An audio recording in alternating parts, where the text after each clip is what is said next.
Hi, everyone. My name is Andy Stavash. I'm one of the co-presidents of the Harvard Animal Law Society. I want to thank you so much for attending, and I also want to take this opportunity to thank this event's co-sponsors, the Harvard Animal Law and Policy Program, the Environmental Law Society, and Harvard Law School Effective Altruism. I also would like to take this opportunity at the outset to invite everyone to join our other Animal Law Week events for the rest of the week, information about which can be found on the Animal Law and Policy Program's website. Today, we're hosting a screening of the 13-minute documentary Akashinga, The Brave Ones, about all-female ranger teams battling the illegal hunting of elephants in Zimbabwe. The film was produced by three-time Academy Award winner James Cameron for National Geographic. After the screening, we will host a panel discussion, including the film's director, Maria Wilhelm, Akashinga Ranger, Nyaradzo Hoto, and International Anti-Poaching Foundation CEO, Damien Mander. I will now turn it over to the Harvard Animal Law and Policy Program's Executive Director, Chris Green, who will moderate today's discussion. Thank you, Andy, and welcome everybody. And a special thanks to our panelists here. So I'm going to jump over and we're going to screen the film first. It's about 13 minutes long, and then we'll rejoin you all for questions afterwards. I'd like to first ask Nyaradzo, how did you first learn about this program, and what inspired you to join up and participate?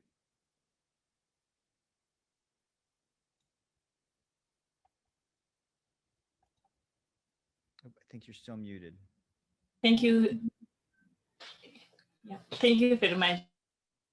The one thing that inspired me to become an Akashinga Ranger is that I started to develop the passion on animals. Live, they have the right to survive. So I find it worth to give out my life, to sacrifice my life for animals, because are facing cruelty from poachers. And Damien, what inspired you to start the program in the first place? Look, my background was military.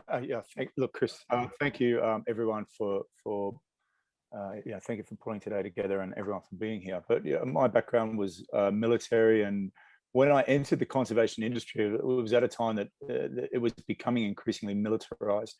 And a lot of that was out of desperation. It was the beginning of what we know globally as the rhino wars, and a huge threat being put against that species towards extinction. And so someone like me, having just come from Iraq and a background in special operations, sort of moved quite fluidly into the industry. We started taking on bigger and bigger projects after setting up the organization in 2009. One of those projects along the border of South Africa and Mozambique, on the Mozambique side of the border, helping to protect around a third of the world's remaining rhinoceros. And look, we scaled up very quickly what was essentially a ground level offensive against the local population. We're very successful in doing it. We stopped poachers. We helped to drive a massive downturn in rhino poaching, which eventually played a large part in being accredited towards the first annual global downturn in rhino poaching figures in almost a decade. Ultimately, though, we were spending more than 7 figures a year to have a war with the local population. Around the same time, I'd read.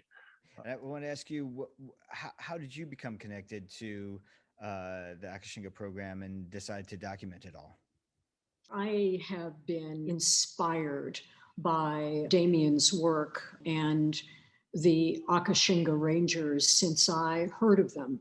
I'm a trustee of the African Wildlife Foundation, and I've been involved in anti-poaching issues for many years. And I've, along the way, met Damien. But when he told me about Akashinga, Damien, I think in early 2018, as the program was just emerging, I was absolutely inspired. As Damien will talk about, there are significant challenges throughout Africa, and especially for women in rural Africa. And Akashinga is an extraordinary way for women to have economic wherewithal and to really play a significant role in protecting and preserving their land and their wildlife. Akashinga, the Brave Ones, for us was a philanthropic commitment on the part of the Avatar Alliance Foundation in tandem with National Geographic. It was a mission. I don't see it as a film. And as we've discussed, Chris, I would certainly like to hear more from Damien and extraordinary Nyaradzo. So Nyaradzo, are you, we'll hopefully get her back in a second. So as Marie was saying, Damien, you said you've seen some strong success as a result of the program already, correct?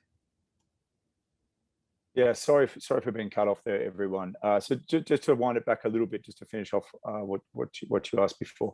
Yeah, the program was essentially born out of desperation in a way to try and do things differently, a way to try and engage communities as opposed to have an ongoing war against them.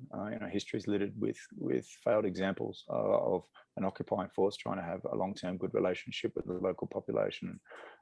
Essentially, that was the basis for investigating further, looking at our own industry internally, an industry that where women are outnumbered in frontline positions by around 100 to 1, not able to get the access they need to gain the experience required to move up the chain and into management position. So essentially, we were being left behind as an industry, and if we were getting it right, the situation on the ground would be much better. And that's when we started scoping out the potential for an all-female armed anti-poaching unit. And quite often we see women put into various roles in conservation, but they're not given access to the full role. And to me, it came down to, or to us, it came down to one question: can they do the job? And that essentially was running a selection to find out for ourselves. And a selection, as you just saw there in the 13-minute short form documentary, is us putting them through their paces and seeing who has what it takes to be a ranger. 3 years on now, if we talk about the successes of the program, we started with 16 women.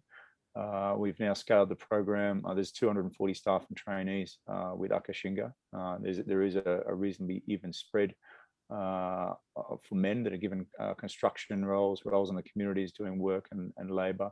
But all of our rangers, be they armed or unarmed, are women.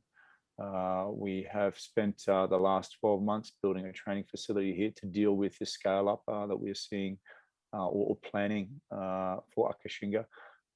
We have trained 14 instructors that work out of that facility. We have 50 women who are training here at the moment, ready for deployment throughout this area. We've got 25 women going through training to our west, around 300 kilometers.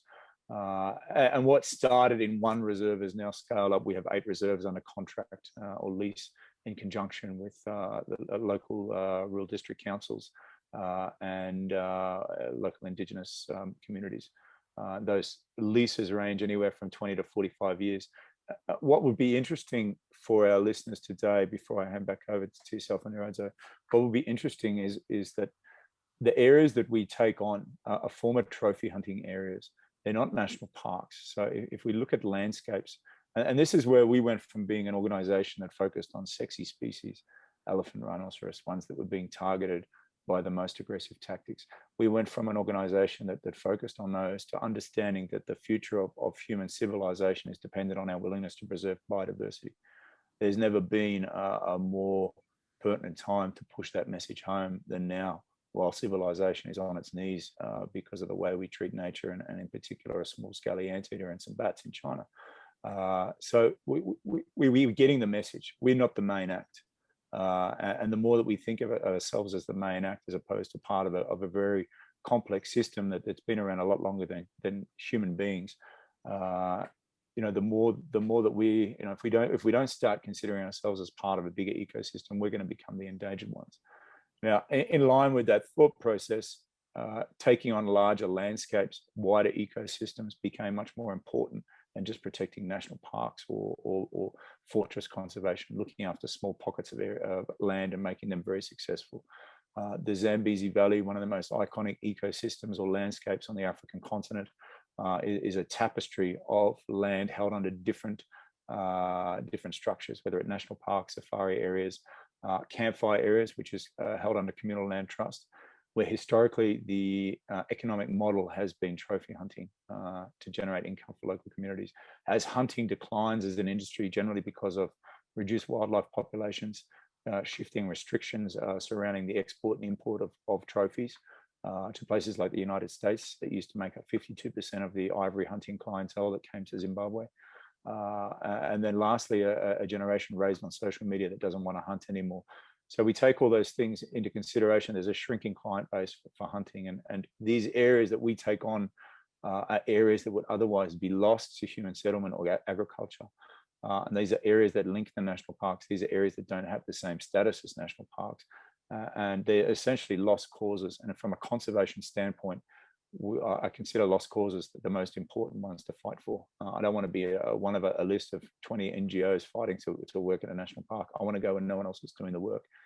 And hunting, having historically been a very unpalatable not-for-profit partner, when hunting fails as an economic model, there's no one left to pick up the pieces. And that's where we're coming in and working with these communities. We put women at the center of our conservation strategy. It gives us the greatest traction in community development. Conservation becomes the byproduct. Just from an economic standpoint, we can show on paper we're putting the same amount into the communities here every 34 days as what trophy hunting was able to do per annum. And that's looking at it directly. The bottom line actually triple gears because a woman spends 80 to 90% of her salary on family and local community versus a male that spends 30 to 40%. So we have a viable economic alternative to trophy hunting that for us is only working with women at the center of the strategy. It's great. Nyaradzo, got some questions coming in. One, as you're putting your life in danger, in jeopardy to protect these magnificent animals. What's the biggest danger you yourself has faced as an Akashinga ranger? Thank you very much. As I said before, that I sacrificed my life. It means that along the way of protecting the wildlife challenges, but to me right now, the challenges that I can display on to say is during the patrols, you cannot you can anticipate at any time to come across with a poacher and also to come across with dangerous wildlife, and that's the most dangerous thing. The only thing that you don't even know the exact time and exact place where you are going to come across with the dangerous wildlife and the dangerous poachers. So what you have to do during your patrol or during the operational time of protecting wildlife is to be alert. Great. And Maria, can you tell us a little bit about your approach in directing the film?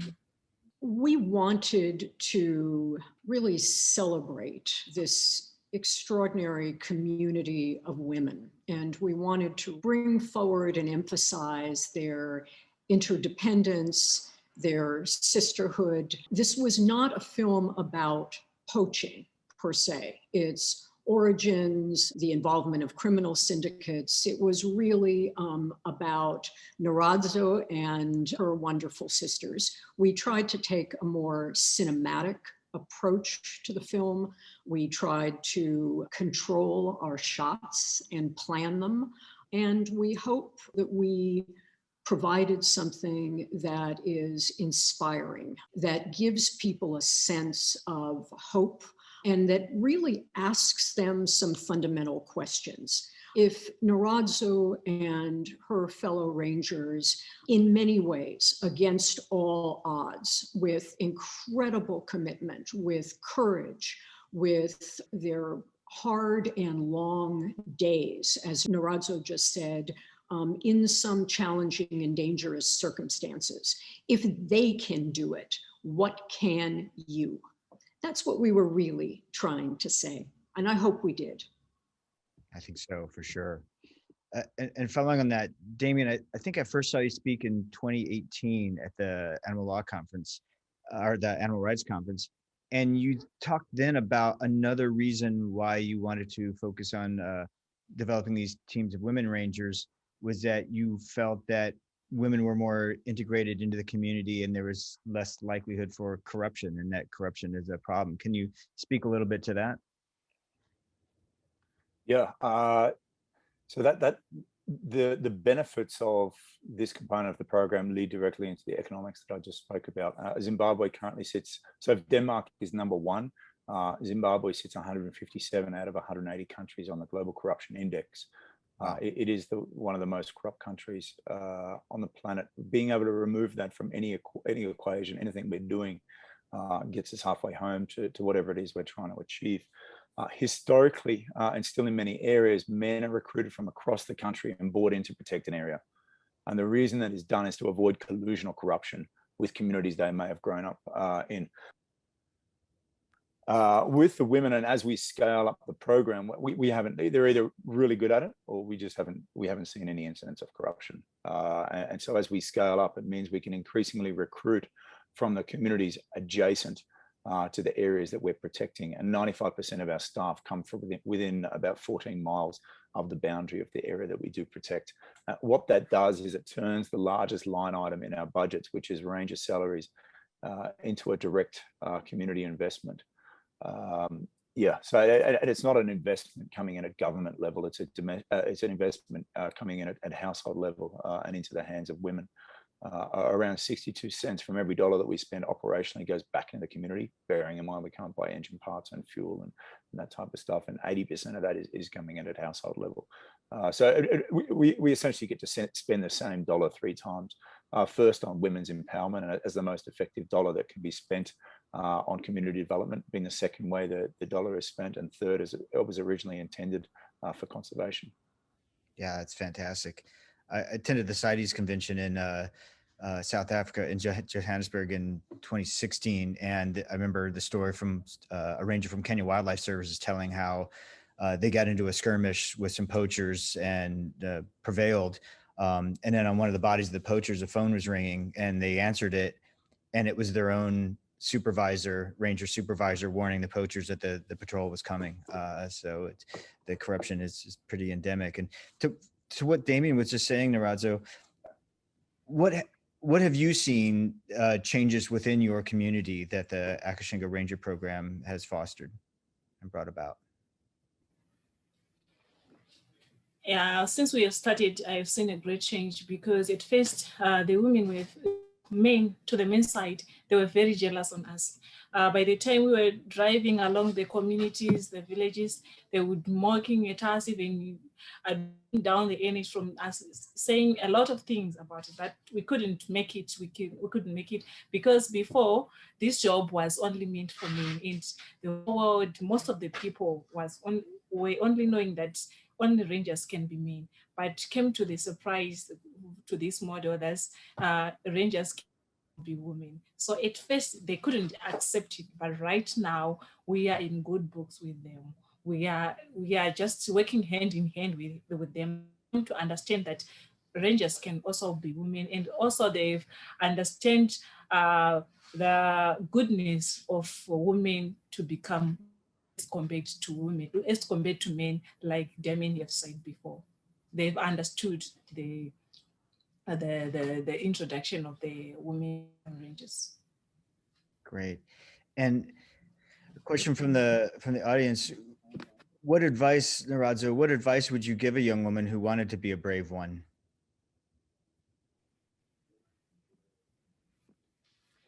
For you to become a ranger, to those who are watching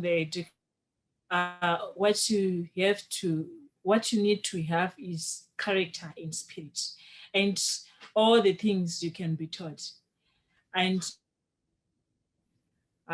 you must have courage, and you have to sacrifice some of the things in life. They need sacrifice, and also you can even develop passion, love on animals, but when you don't have courage, you cannot do it. And I just want to assure women all around the world that you can be rangers as we have.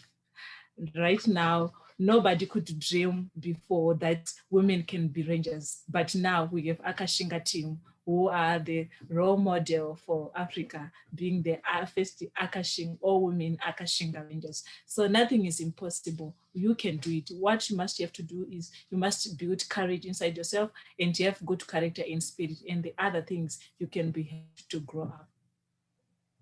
That's so wonderful. May I ask Please. a question? Please.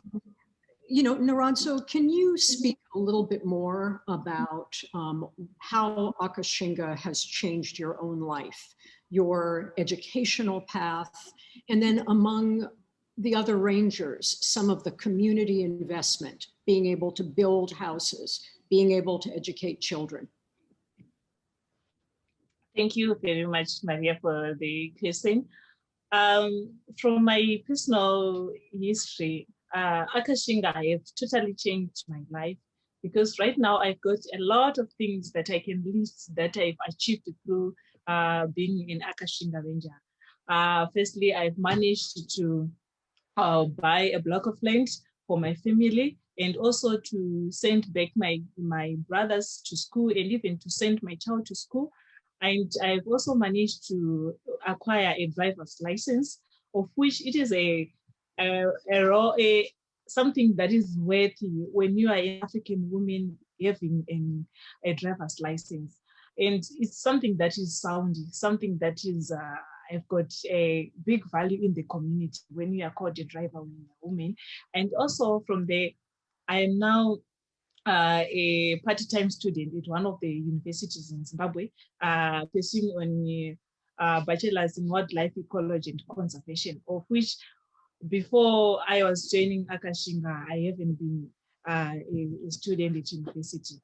And right now, I'm pursuing more than what I have.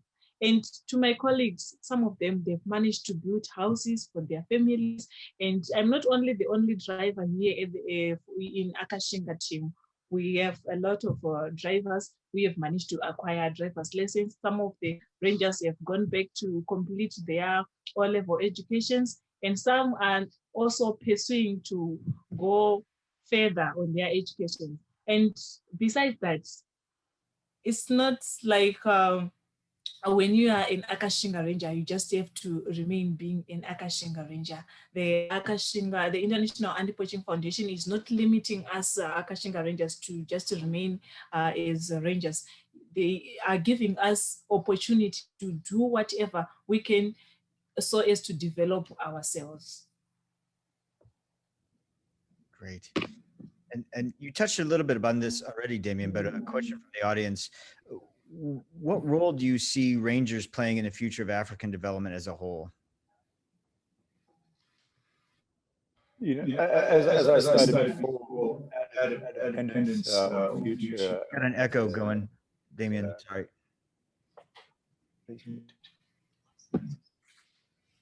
Our future will be dependent on how willing we are to preserve nature and to protect nature. There's an increasing amount of land across the continent that is vulnerable or under threat. We need to protect these areas. I don't know if anyone read E.O. Wilson, who is probably the foremost biologist of our generation, if not since Darwin. His book Half Earth, which he won the Pulitzer for. And in that book, he says we need to set aside half of the planet for nature if we're going to stop our acceleration into the sixth mass great extinction, which for the first time in history is a human-created phenomenon. At the moment, we currently have about 17% of the Earth set aside for nature. So we can't afford to be taking backward steps, only forward steps. And this is where the role of a ranger from a ground level, whether we're talking about large NGOs, whether we're talking about people that run tourism products, whether we're talking about people that like watching National Geographic or reading the magazine, essentially rangers form the last line of defense for everything that is the natural world. And whilst we're talking about shutting down wet markets and making tougher regulations, or whilst we have millions of people dying, billions of people in lockdown and a global deficit as part of a global economic depression in the trillions of dollars, let's look at what we could have invested to begin with in just protecting nature instead of exploiting it. And I guarantee you the bottom line would have been far smaller than the situation we've got ourselves into now. Who knows what rangers have prevented in the past with the work that they've done, and who knows what they'll prevent in the future.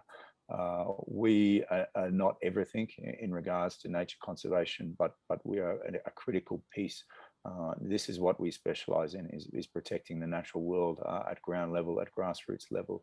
We rely on people working on demand reduction around the world. We rely on people lobbying governments for tougher policies and regulations and penalties for people that exploit the system.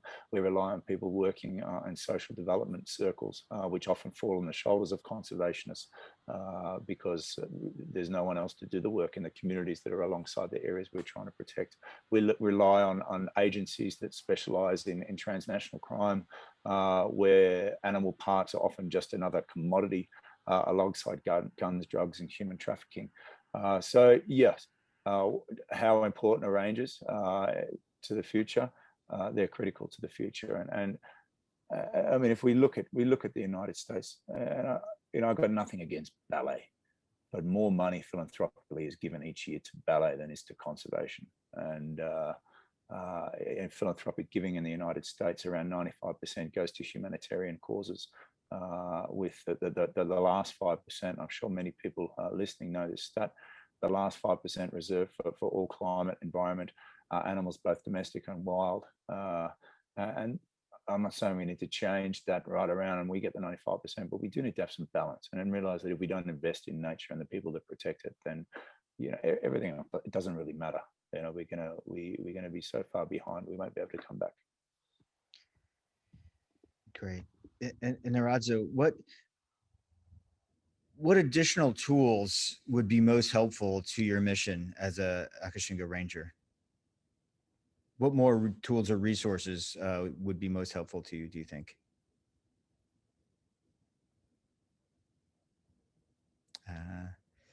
Is there anything that your team could use to further your mission? Hello, sorry, can you please repeat the question? Sure, yeah. Are there any tools or resources that would be most useful to helping the Akashinga Rangers fulfill their mission? Fulfill the mission, I think I think this one can go straight to Damien. Okay. And I'll come with another question, Damien. Someone asked, you know, how they personally can get more involved in the International Anti-Poaching Foundation as well. So we can bundle those. Yeah, for us, it's we tried to find a solution that was less technical and more personal. We came to understand that Africa's most important asset are its people, and empowering the people with the right training, the right tools, most importantly, the right motivation. That their job is one of the most important jobs in the world. We found that would solve 95% of our problems. A lot of people start getting technical and talking about drones or military grade hardware or bigger fences, more guns. And what we found is that there's no point in having a drone that's going to find something 50 miles away if you don't have a ground team that can respond or know what to do when they get there. And going back to basics for us with this program, working with these women, giving them the opportunity to grow into these positions. And honestly, that's all they lacked previously. They didn't lack the skills, they didn't lack the tenacity, they didn't lack the true raw grit. They just lacked the opportunity. But when they got the opportunity, they made the most of it. And they got no concessions, zero concessions. I haven't built a career across 3 continents in preparing people for frontline combat by giving any concessions. If anything, we put these women through worse than what we would put the men through, because in the eyes of everyone, or most, they had more to prove. So for us, the thing that we need most is just to continue scaling this program. We don't want to spend, let's say, for example, spend $1 million on one area to be 100% perfect, when we could spend $500,000 and be across an area twice the size and be 80% good at what we do. And it's just about finding that balance, because for us, we're talking about being able to expand this program across vast areas, often the size of small countries. And to be able to do that, we need more rangers on the ground. It costs us about $10,000 US per annum to keep each ranger in the field. And so basically, every time we get an extra $10,000 guaranteed, it's an extra person in the field protecting an area. And so we have a goal to have 20 areas reclaimed from trophy hunting by 2025. I'll be honest, that's probably going to blow out to 2026 at the moment. And a team of 1,000 women, or a legion of 1,000 women, are protecting those areas. With a very exciting project going on at the moment with the expansion of Akashinga, not only east and west in Zimbabwe, but to the west into Botswana, where we're scoping an agreement with local government, and then to our east in Mozambique, where we've done 3 trips now in the last 4 months, scoping out areas along the coast. And I can, without going into too much detail now, because we're still in the negotiation phase on some very large blocks of land, it will be a significant project from a conservation standpoint on the continent, with an ocean frontage and maritime coastal component spanning about 50 miles of coastline alongside the Mozambique Channel, one of the most biodiverse places on the planet. And again, that's the expansion of the Akashinga model, working in conjunction with local communities to protect local nature for future generations. Great. So Nyaradzo, jumping back, can you describe some of the most personally meaningful interactions you've had with some of the wildlife you're protecting? You're protecting the animals like elephants, buffaloes, elands, leopards, hyenas, zebras, pangolins. And I know that most of us can be astonished that we are protecting pangolins. Yes, we got them in our concession. And what else? Antelopes, more antelopes, like, yeah. And what have been some of the most great? And can you describe some of the most? I forgot to mention lions. Sorry, go ahead. Sorry, I forgot to mention. Sorry, I forgot to mention.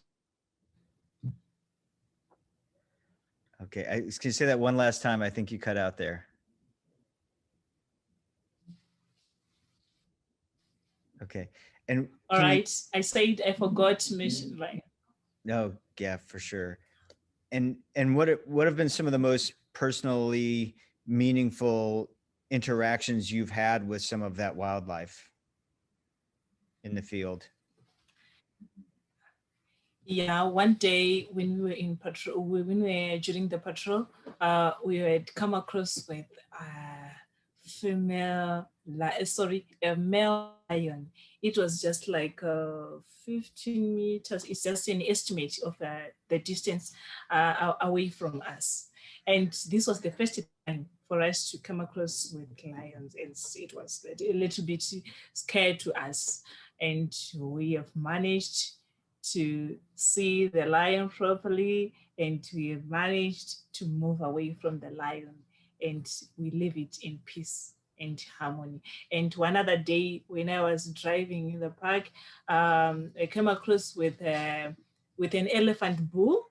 It was very close to me, like just around the corner, because it was behind a buffalo thorn tree that I couldn't see that there is an elephant behind that tree. And it was like almost 5 or 3 meters away from the car.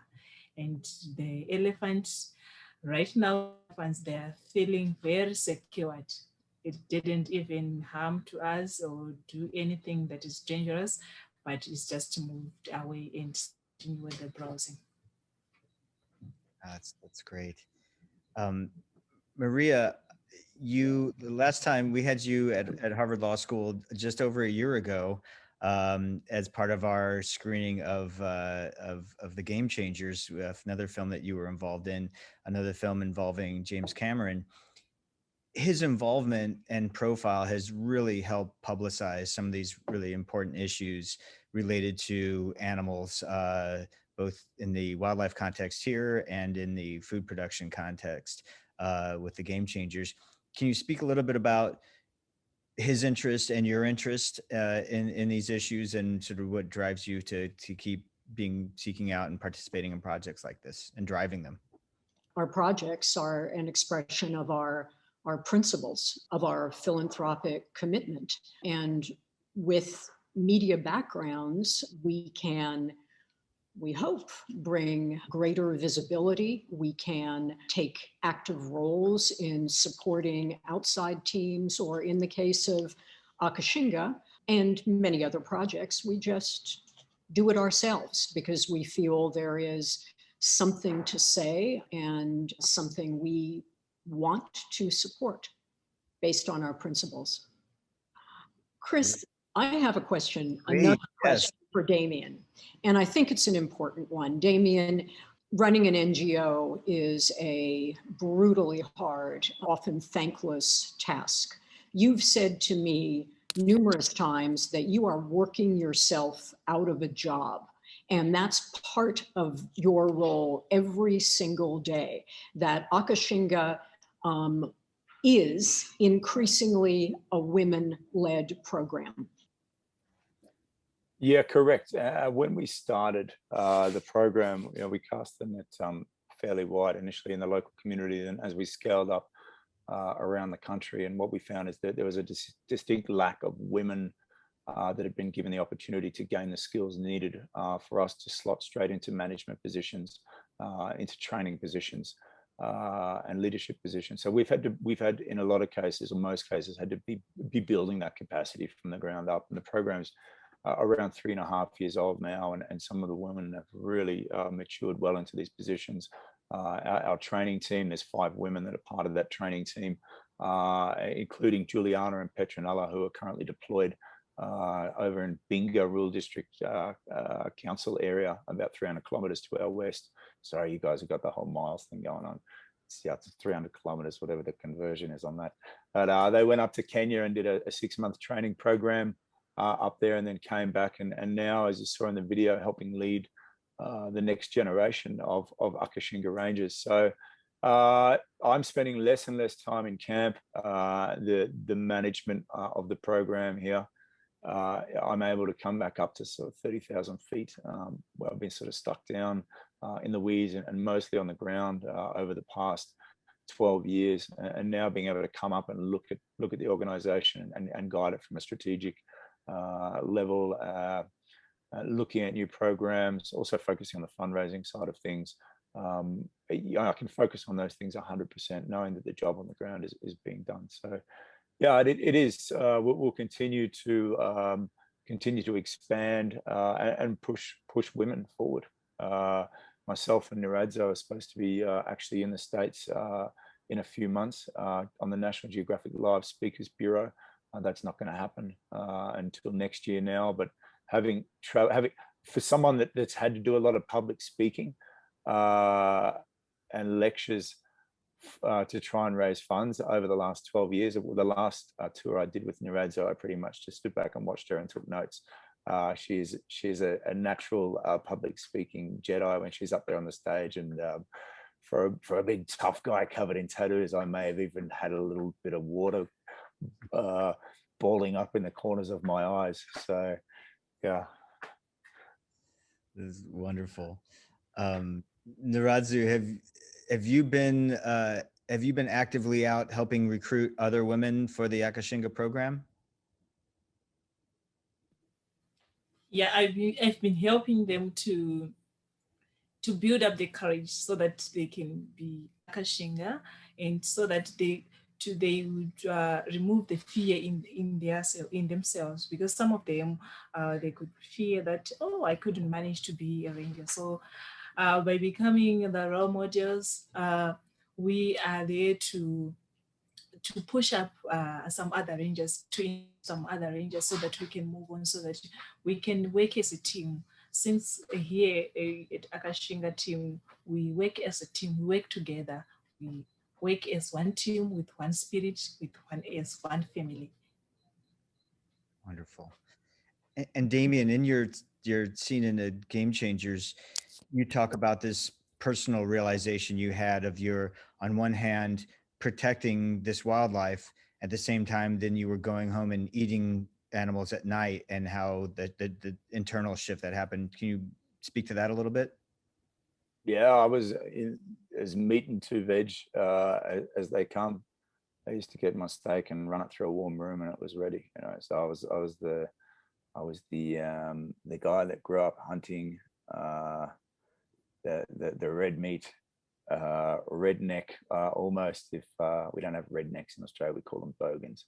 But you know, that was me. And you know, looking back now, the hunting side was more, you know, more than food. It was a desperate attempt to try and get some primal respect from my peers. And you know, after going to Iraq and knowing what it was like to be hunted, I never hunted again after that. And you know, Iraq definitely broke down a lot of the ego hardware of armor that I sort of had around myself. And you know, it was definitely a different lens through which to see the world. And it was with that lens that I was able to, you know, reflect a little bit more on well, a lot more on who I was as a person, but my actions. And initially, the start of IPF, we were going out and, as I said, elephants and rhinos, and that was the main focus. And you know, we did a good job. And part of that mindset was, okay, you know, I'm doing a good job. I can, you know, I've got some credits here. I can burn them over here.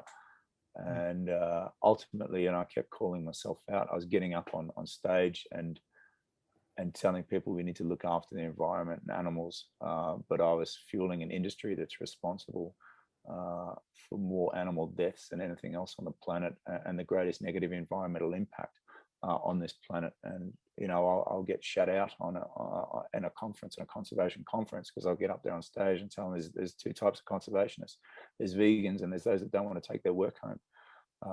And ultimately, having come from the background that I came from, being that sort of, you know, typical self-proclaimed alpha hunter, sniper, special operations, to now being in this place of compassion for animals, doing the projects that we do, the approach that we take. The entire program of Akashinga is plant-based, but I can speak across that arc to anyone, and our movement takes people from all different shapes and sizes and different backgrounds, and to be able to hit the various demographics that we've got to get to. And you know, my voice is just one of many. And when people often ask me, you know, they ask me with frustration. They say, you know, I feel like I'm beating my head against a brick wall when I'm having my conversations about our movement. And I look back on my own experience and my own journey, and we're all a product of our past. Hey, and my advice to people that feel like they're beating their head against a brick wall is keep having your conversations and keep getting better at them, because you may think you're talking to a brick wall, but the truth is accumulative, and it weighs up, and it weighed up on me to a point where I could no longer suppress my own conscience, and I had to own up to myself about what I was doing, and ultimately who I was as a person. And nobody wants to look in the mirror and not like what they see.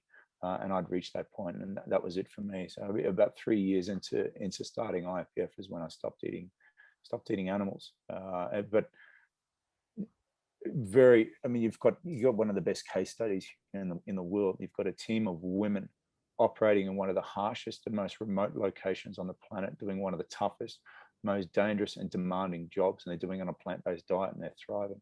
So if they can do it, you know, there's pretty much no excuse for anyone else. That's great. We've just got a brief bit of time left. Maria, would you briefly like to mention any future projects that you have coming up that might be of interest to the audience? Well, I changed my Zoom background to the extraordinarily powerful, amazing Akashinga Rangers, or you would have seen whales.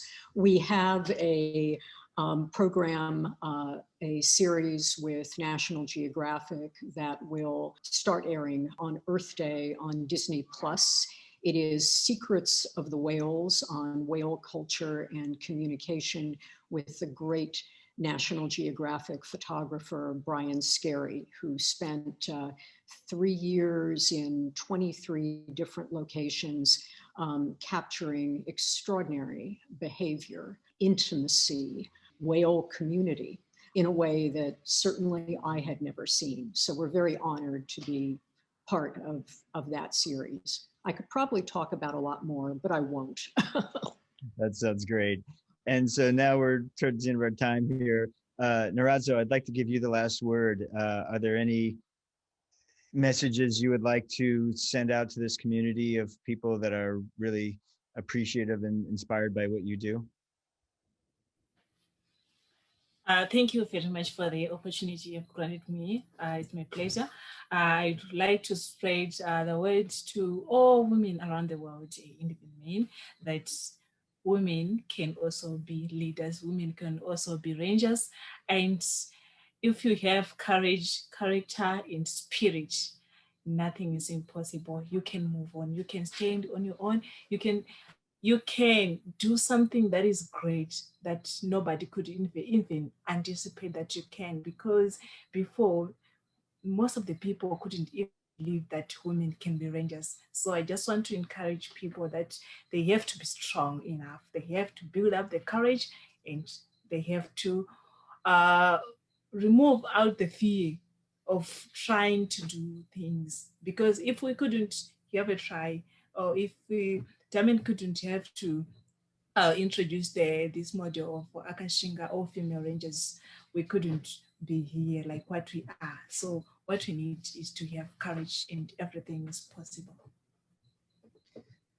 That's wonderful. I can't thank the three of you enough for taking the time out of your busy lives and schedules to share with us your experiences and help spread the word about the Akashinga program throughout our own network and community.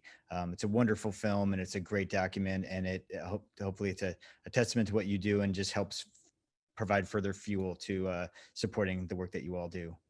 So thank you so much again. Thank you, Chris. Thank you. Yeah, thank you so much, Chris and Sarah and Maria. Great to see your face again. I look forward to catching up with everyone, hopefully soon, when the world gets a little bit more normal. Hey? But thank you, everyone for listening, and super appreciative. Thank you. Take care. Bye-bye.